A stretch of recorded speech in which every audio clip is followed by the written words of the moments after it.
Good afternoon. Welcome to episode 39 of the Blunt Talk Sports Podcast. I'm your host, Anthony Wright, coming to you from the beautiful, warm, and comfortable confines of Atlantic City, New Jersey. Wherever you may be watching or listening, I thank you as always. Like, share, and subscribe. It helps the channel. We're going to hop right into it in this episode. We're going to touch on NFL news and notes. Some things that I wanted to touch on, want to review, that I think the media is kind of harping on, but not really talking about extensively enough. And some things that I think may have slipped your news Rolodex, because God knows shit comes out like, fast, quick, and in a hurry, and before you know it, you kind of forgot it and, missed to talk about it or mention it. So we're going to hop into it this episode. We're going to start off with, will Russell Wilson last in Pittsburgh? Now, I'm going to be completely honest with you. From what I'm gauging, from what I'm reading, I've done a lot of reading, Pretty Athletic, and so a lot of different football websites, and some of the things that I've been reading is like how Russ, they've kind of had to tone down some of that diva shit that Russ be doing, and some of the issues that arose in Denver are kind of the issues that are arising now, but not all of them. He's being a leader, he's being a team player, he's being a guy that they've wanted to be a solid vet and execute the offense and all of these great things. But they're also saying that Justin Fields is playing well. They're also saying that Justin Fields is pushing. So I need y'all to understand, just in my honest opinion, the more and more I'm reading this, I strongly believe Russell Wilson will be out of there before week 8. Unless he has an exceptional season where it's like he plays better than what he's played the past 2 years, he's strong chance he's going to be out of the league or out of that spot by week 8. Some people are saying week 5. I'm going to give the benefit of the doubt and say week 8. Mike Tomlin don't seem like he's going to pull the trigger that quick, but I could be wrong. But I don't think that he's going to stay around. He's going to be an answer long-term for the Steelers. I think Justin Fields will be the answer long-term for the Steelers. I think he wants to be the guy that they develop, and ultimately, we'll see. But I think Russell's going to borrow time here in Pittsburgh. Next thing I wanted to hop right into was, what does Waddle and Tyreek getting and vying for a new contract, how does this affect Tua? Tua has kind of let it be known that he's annoyed that he hasn't gotten his new deal. He's let it be known that he's a little frustrated. Understandably so, but with that being said, it's going to be kind of weird how they structure it.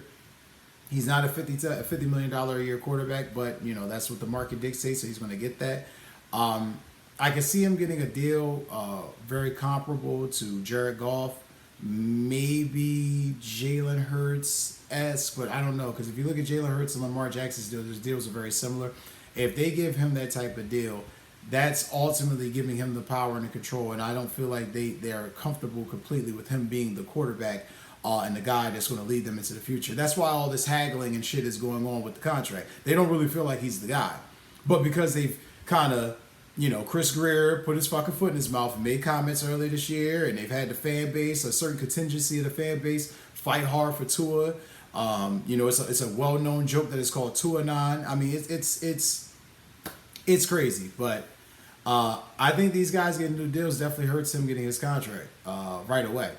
I think it possibly comes, but it's probably not going to come until after this year. I think they're going to make him play for a supper. Real quick, I want to hop into the Justin Jefferson contract details and notes. Justin Jefferson's contract, we all know he got signed that mega deal last week. Wasn't as big as we thought it was going to be, but it was still a big deal. Hopping right into it, 2024, he's scheduled to make $8.5 million that year. 2025, he's scheduled to make $15 million. 2026, $39 million. 2027, $43 million. 2028, $47 million. And 2029, avoidable dead cap year of $6 million. So essentially, this deal is basically saying, hey, we expect you to be good at the rate and level that you've been playing at, and we expect you to come back to the table within the next couple of years.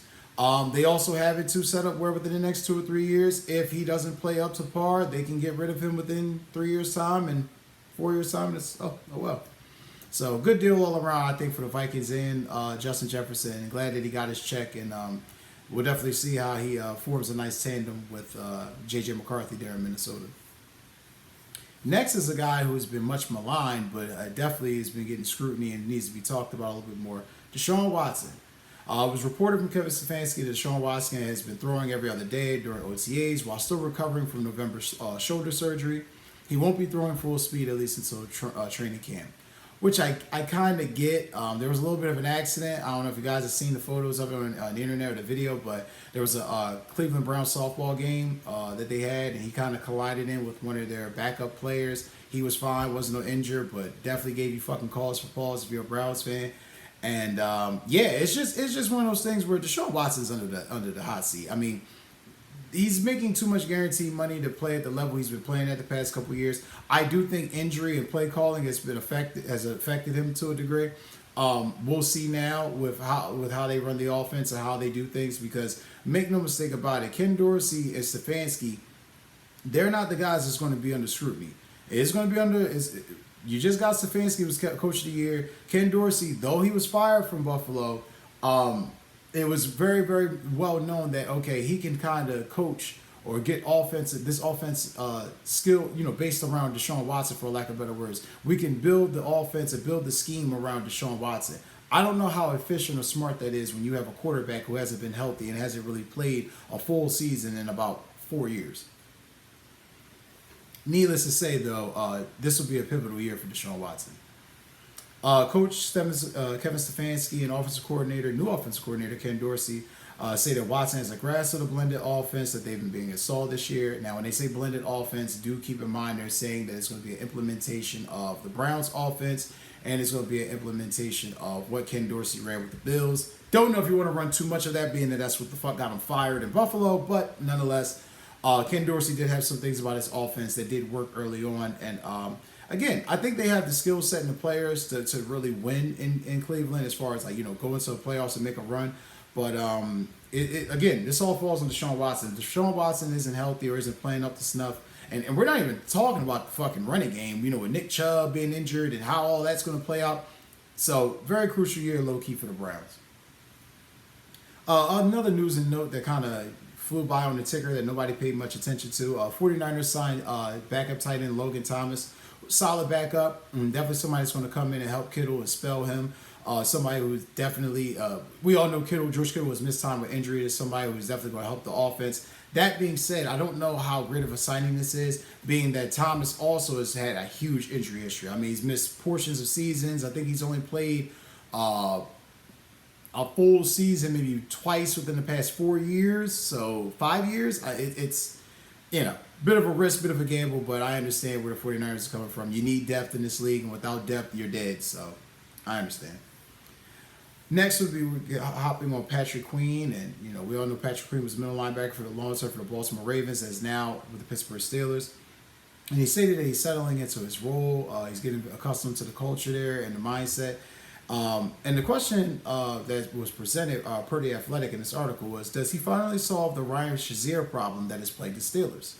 And it made me interested, to look at his numbers, look at his stats, and review where his career has been at this point. And it's quite revealing. Good numbers, but quite revealing. In 67 games in 4 years, good. So it means he hasn't been injured a ton. That's pretty good. He's has 4 interceptions. He's had 15 passes defended, 5 forced fumbles, and 6 fumble recoveries. So he knows how to get after the ball. He knows how to make plays. That's the tenacity and tenaciousness that's needed for the middle linebacker position is there without a question. 13 and a half sacks, which again is good. 454 tackles, which I think is impressive. Most importantly, 297 out of those tackles are solo tackles. Tackles he made by himself. So amazing there. 37 of those 454 were for a loss. This guy finished 3rd in Defensive Rookie of the Year voting. He was second team All-Pro last year, and he's a Pro Bowler last year. My personal opinion, Patrick Queen's going to be the answer. I don't think he's going to be Ryan Shazier, but he's going to be the answer they've needed, because they've hemorrhaged at that position for a long time. They haven't had a guy since Shazier come in there and really man the defense. They've had the Watts, and they've had, the Cam Haywards, and they've had some defensive guys come in and play well, but since Shazier's been going, the defense has not really been the same. Shazier was a middle linebacker, the captain, El Capitan of the defense, and since that horrific injury he suffered in Cincinnati, things just really haven't been the same. So I think Patrick Queen could solve a lot of problems for the Steelers, especially if he stays relatively healthy as he has been, and he just continues to be the guy he's been. It'll definitely be a great pickup and another great signing for Mike Tomlin and the Steelers. And last but not least, I wanted to hop on something that I thought was very interesting. Um, what will the Patriots offense look like? In this article, this quote in this article that I'm talking about is also per the Athletic. It was a question that one of the reporters posed and was asking, what will the Patriots offense look like? So I did some deep diving on my own, some research on my own to try to investigate and give you an answer without beating you in the head with a word salad, for lack of better words. Um, Gerard Mayo stated that they reviewed over a dozen candidates in this article. And he said that several had turned down the job, not a shot. But that the Patriots had landed on Alex Van Pelt. And Van Pelt stated that the offense will look like what the Browns' offense has looked like the past 4 years. Now, interesting to know, most people, they think of the Browns' offense past 4 years, they're like, okay, that's not bad, but we don't really, if you're not really paying attention, you don't really have a clear indication on what the Browns' offense looks like. So, let me highlight a few things of news and note. The Browns' offensive rankings the past 4 years. I went over this in full detail. In 2020, they were 14th in point. They were 14th in points and they were 16th in yards. In 2021, they were 20th in points and 18th in yards. 2022, 18th in points, 14th in yards. 14th in yards. And last season, 10th in points, 16th in yards. So again, not garbage, not bad, kind of middle of the pack. That's what the Browns' offense has been. Through injury and through inconsistent quarterback play, that's why things weren't really up to par the way they needed to be. Deshaun Watson, Baker Mayfield, I digress. Needless to say, though, I even checked the rushing attack because everyone knows the Browns to be primarily a rushing offense, a rushing team. So I really wanted to know how and why and what their plan of attack would be possibly for the Patriots just looking at their running game. Some news and tenets, and some tenets that I think that they will incorporate news that I think that you should definitely note or take of note. They will definitely run the ball. That's something Alex Van Pelt definitely did with Cleveland. They're going to run the ball. They did a lot of under center play action, which I think will help Deshaun Watson, especially on those rollouts, on those bootlegs, get him to move around, kind of get him a moving platform, so that way he can get different launch pads, the launch points. I think that'd be great. They will run a lot of 2 tight end sets, which I think is pivotal because, again, that sounds like something New England used to do. They kind of strayed away from, i.e. Hernandez and Gronkowski. Didn't have that. Then you had Jonnu Smith, Hunter Henry. So they've tried to do different variations with it over the years through prior regime with Belichick. Definitely something they're going to go back to now. They're going to go resort to a lot of aggressive downfield throws. Definitely a staple of Alex Van Pelt's offense, something that I've seen Deshaun Watson and Baker Mayfield do at times. And specifically the past 2 years, something they've done a lot. So I definitely think we're going to see that. And definitely ball control late in games. Something Alex Van Pelt breeds and predicates his offense on. If we got a 10 to 14 point lead late in that game, we're playing ball control. We're running. We're smothering you with the running game. Hit you with some play action here and there, but we're running. Definitely thought that was very interesting. Kind of his tenets of his offense. Rushing yards and passing yards, which again, to me, are the essential staple of how the offense is doing. Let's take a look over the past 4 years of what the Browns offense did in this category. Rushing yards, 2020 they were 3rd. 2021 they were 4th. 2022 they were 6th. Last year they were 12th. And obviously we know Nick Chubb was injured. We know that he suffered a real horrific knee injury that kind of debilitated the rushing game. They had Jaleel Warren come in, kind of trying to spell and, do things as best as they possibly could. But, it just didn't really work out the way they needed to. Passing yards wise, they were 24th in 2020. 2021, they were 27th. 2022, they were 22nd. And in 2023, they were 19th. Again, not great. Inconsistent quarterback play, injuries. This is what's really held this team back and has inhibited that team from being where they need to be. And looking at with the relation to the Patriots offense, having Jacoby Brissett in there, a guy who's been in this Brown system, having Drake May in there, hella inexperienced, don't know what the fuck he's doing. Not really confident about what the plan is. Maybe once it's implemented, but not really confident so far. Also, some things to keep in mind when I was reviewing these years, we talk about the rushing attack. Keep in mind that Nick Chubb was injured in 2020. Knee MCL sprain. 2021, he had a calf strain.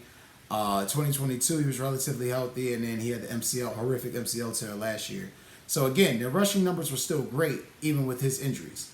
The passing attack is what has suffered, and that's what's really hindered the Browns and what could potentially hinder the Patriots.